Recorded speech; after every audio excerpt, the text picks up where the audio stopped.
એમાં આપણે બીજા 4 મૂળાક્ષર અને 2 માત્રા શીખશું। એમાં લખોટાનો લ, ટપાલીનો ટ, ચકલીનો ચ, ખટારાનો ખ અને 1 માત્રા અને 2 માત્રા। આ મૂળાક્ષર છે એ આ રીતે બાળક પાસે લખાવો અથવા ઘૂંટાવાનું। આ બધા મૂળાક્ષર છે એ બાળક 4 વર્ષનું 5 વર્ષનું હોય 6 વર્ષ સુધી આ સિનિયર કે જુનિયર કેજી, સિનિયર કેજી, બાલવાટિકા અને પહેલું બીજું એના માટે છે। બાળક આ ટેકનિકથી સરળતાથી વાંચતા લખતા શીખી જાય છે એટલા માટે છે આ।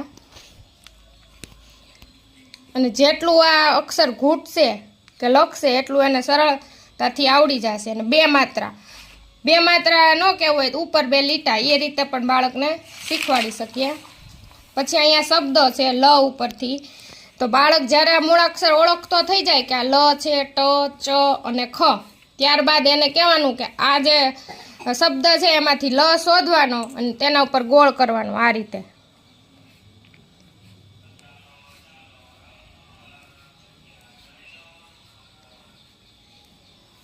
પછી ટ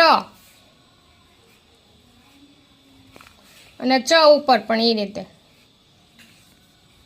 આ બધા શબ્દો છે એને બુકમાં કે પાટીમાં તમે લખી દો એટલે બાળક છે એ મૂળાક્ષર શીખશે। પછી ખટારાનો ખ, અને અહીંયા આપણે અગાઉ જે શીખી ગયા છે એ મૂળાક્ષરનું આપણે પુનરાવર્તન કરશું। ગ, ન, મ, જ, વ, ર, સ, દ, ક, બ, અ, છ, પ, ડ, ત, હણ અને કબ અક્ષરની હારે એ અને આ શીખવવાનું છે। પછી લ, ટ, ચ અને ખ અને એની સાથે 2 માત્રા શીખવવાની છે। અહીંયા આપણે બાળકને કાનો માત્રા શીખવવાની તો બાજુમાં લીટો એ રીતે કહી શકો। વને કાનો ગને ગાનો ગા, મને માનો મા, નને નાનો ના, તો ગા મા ના જા, વા રા સા દા, કા બા આ છા, પા ડા તા હણા, લા ટા ચા ખા। અને અહીંયા નાનો ઈ ને મોટો ઈ આપણે પડતણા હારે શીખી ગયા એટલે રસવાય અને દીર્ઘાય 2 બાળકને શીખવવાની તો ની, મી, ગી, જી, વી, રી, સી, દી। આ પ્રજ્ઞા પ્રમાણેની ટેકનિક છે।